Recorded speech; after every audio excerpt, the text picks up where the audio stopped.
They say heartbreak shatters you once, just once.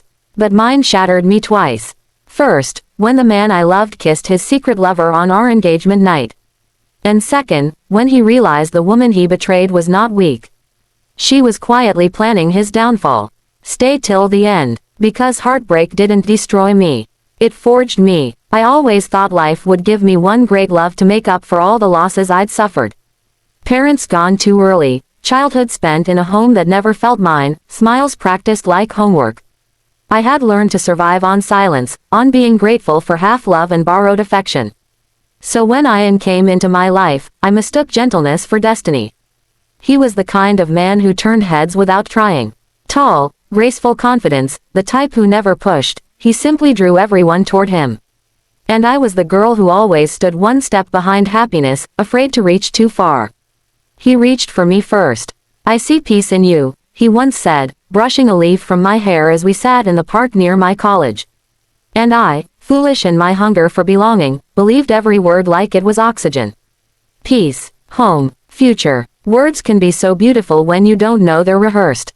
Months passed, and I grew into the dream. Not because of wealth, not because of status, but because I thought I finally mattered. His world felt safe. His smile felt true. And his promises, they were lullabies to a heart raised on storms. When he proposed, I cried, not from surprise, but from relief. Finally, someone chose me. The girl who was always, almost enough, finally became, everything, to someone. Except, I wasn't. The engagement day came like a soft sunrise. I woke early, heart fluttering like a bride in an old romantic film. My reflection looked different that morning. Hope glowed in my eyes, painting me beautiful in my own gaze. I thought I was stepping into my forever. Golden drapes, white roses, chandeliers dripping crystal light, everything shimmered. Guests filled the hall, laughter echoing, cameras flashing. People hugged me, congratulated me, blessed me. You're lucky, one aunt whispered, eyes bright. Men like Ian, rare. I smiled politely, my chest warm. Yes, I thought, I am lucky. His family welcomed me like royalty, though I noticed the way his mother's gaze lingered on my jewelry, measuring, calculating, but I told myself she would soften with time. Every family has expectations. I would win them over with kindness. I always believed love softened hearts. Then fate showed me how naive that belief was. The ceremony was about to begin. I excused myself to adjust my veil, my nerves fluttering. The hallway behind the stage was quiet, dimly lit, isolated from the laughter and music outside. My heels clicked softly, my dress rustling like whispers of silk secrets. I touched my ring, smiling. Soon I would be his officially. Soon I would belong somewhere. Finally, then I heard footsteps, soft, close, followed by hushed voices, intimate, warm, too warm. Ian, someone might see, a girl giggled. That's why we only have a minute, he whispered, voice dipped in affection I never heard directed at me. My breath paused. My fingers froze mid-veil adjustment. No, it can't be him. Maybe it was someone else. Another couple hiding from tradition, stealing a moment. But then I heard his laugh, the one that used to make my heart flutter. Only now, it sliced through me, sharp as betrayal itself. This night is for her, he murmured. But you know where my heart is. Silence filled my ears like drowning water. I shouldn't look. I shouldn't ruin everything. Maybe my mind was mistaken. But my heart knew before my eyes confirmed. I stepped closer, slowly, breath shallow. And through the gap in the golden curtain, I saw it. His hand on her waist. Her fingers on his cheek. His lips on hers. My world didn't crumble. It shattered, quiet, violent, like a glass dropped on marble. Shards too small to gather but sharp enough to bleed forever. That girl, Maya, the one who always hugged him too long. The one who called me, sister, with sugar-dipped poison in her smile. And him, his eyes closed, his touch tender, everything he never gave me in public. I heard her whisper, she doesn't deserve you. After tonight, we'll tell your family. You belong with me. He chuckled softly, she needs me. Let her have the wedding. After that, I'll handle it. Handle it, as if I was a task. A duty, a temporary placeholder in my own life. My breath trembled but my eyes stayed dry. Tears are for shock. Pain like this, it goes deeper than tears. I didn't gasp. I didn't run. I didn't break. Because heartbreak doesn't always scream. Sometimes it stands very still, realizing it has seen this loneliness before and survived worse. I stepped back, exhaled slowly, and straightened my veil. My heartbeat steadied, not from calm, but from awakening. Fate had slapped me once in childhood when it took my parents. Tonight, it slapped me again. But instead of falling, I remembered how I learned to stand alone the first time. I walked back into the hall. Lights glittered, people laughed, someone handed me a glass of juice. Cameras flashed. I looked composed, serene, glowing even. If someone studied my face, they might have thought I was the happiest bride to be alive. Inside, something old died, and something powerful opened its eyes. Ian walked to me, wiping non-existent lipstick, careful, gentle, fake. He held my hand and kissed it. I smiled, not lovingly, not nervously, but in a way only a woman smiles when she has learned the truth and chooses silence, for now. Let him believe I was blind. Let him think I was fragile. Because I realized in that moment, a woman who has already survived abandonment does not fear losing someone. She fears losing herself. That night, I didn't lose a fiancé. I found a purpose. And betrayal, it didn't break me. It sharpened me. Soon, they would learn. A quiet woman isn't weak. She is simply gathering strength before she burns the world that tried to burn her. Tonight, I let him slide the engagement ring onto my finger. Tonight, I smiled for photographs. Tonight, I accepted congratulations. And tonight, I quietly promised myself one thing. I will not scream. I will not beg. I will not fold. I will rise. And when I do, they will remember the day they mistook my softness for surrender.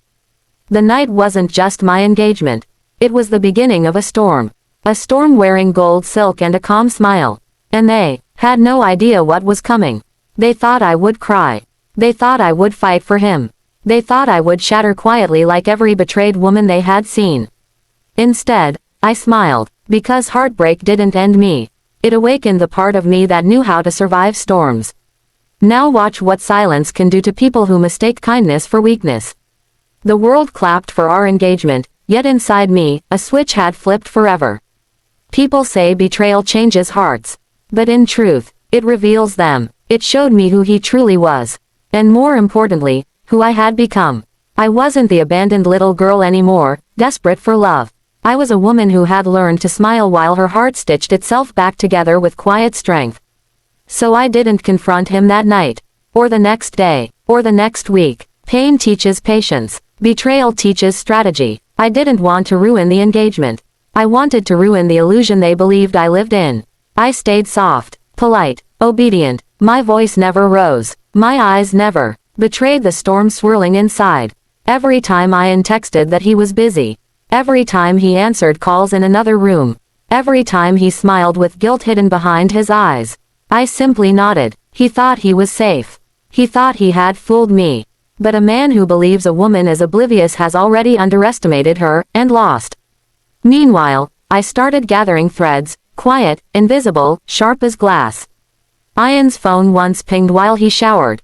I didn't touch it. I didn't need to. You learn to study behaviors when life has trained you to survive without trust. He typed fast, smiled at the screen, hid it when I walked in.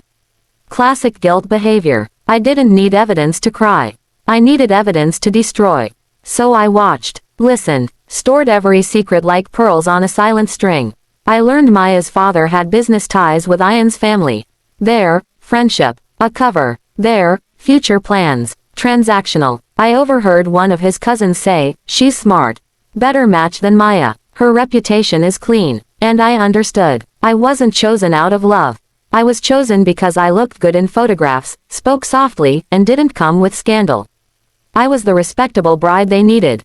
Until their business deals settled. Then, I was disposable. That was the moment something cold and calm rooted inside me.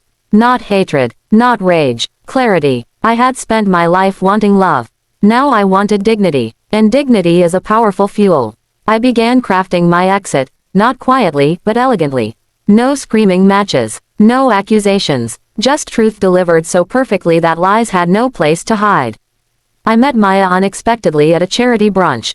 She froze for a second, then smirked like she had already won the war one hadn't even started openly. You look pale, she said, stirring her juice. Cold feet. No, I smiled sweetly. Cold heart, maybe. She blinked, confused. I leaned in, keeping my voice soft. Men who cheat always forget something.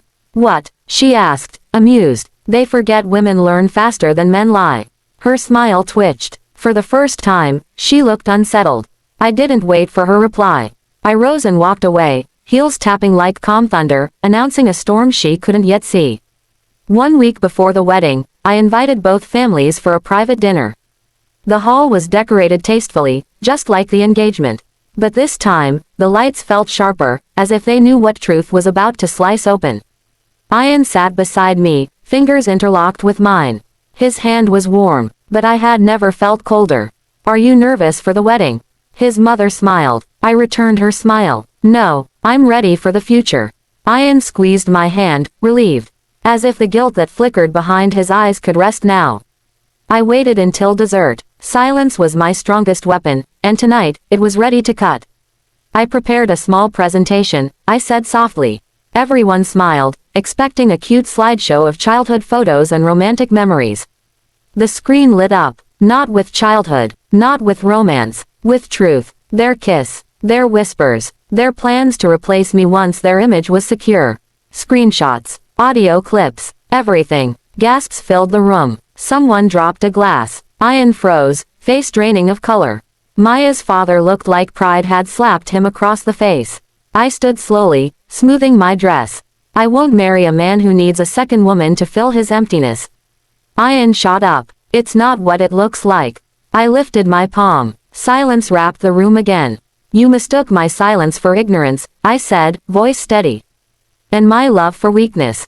I removed the ring and placed it gently on the table. I don't fight for people who hide me behind curtains. His mother whispered, horrified, you should have spoken to us. I just did. I smiled again. The same cold smile I wore the night I saw them. To love someone is a blessing. To outgrow someone who betrays you, is power. Maya tried to stand tall but her eyes shook. Her victory had become a scandal. And I didn't need to raise my voice once.